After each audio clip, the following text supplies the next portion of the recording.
All right, let's begin this now. Today marks World Malaria Day, and according to the World Health Organization, the number of cases worldwide increased by 5 million in 2022 to 249 million.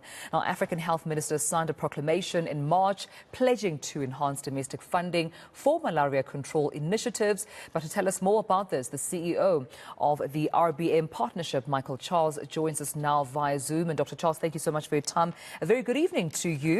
Let's start with this proclamation that has been signed by the countries most affected by the burden of malaria. I mean, is there will, political will, to ensure that the fight against malaria continues and also at a much more fast pace?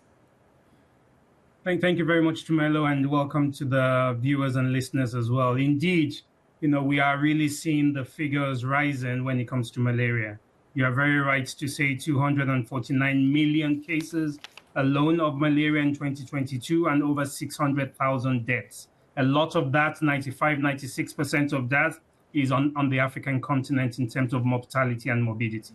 And that's why we gathered together with our WHO colleagues to say what next.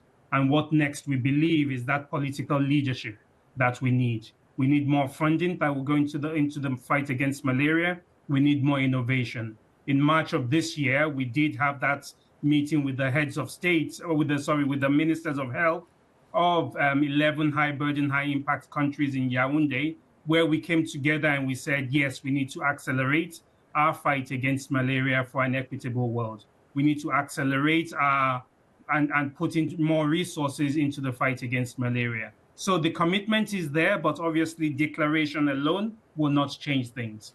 And that's why the RBM Partnership, together with other partners as well, are really going from country to country and trying to unpack what this declaration means and how we can support the countries.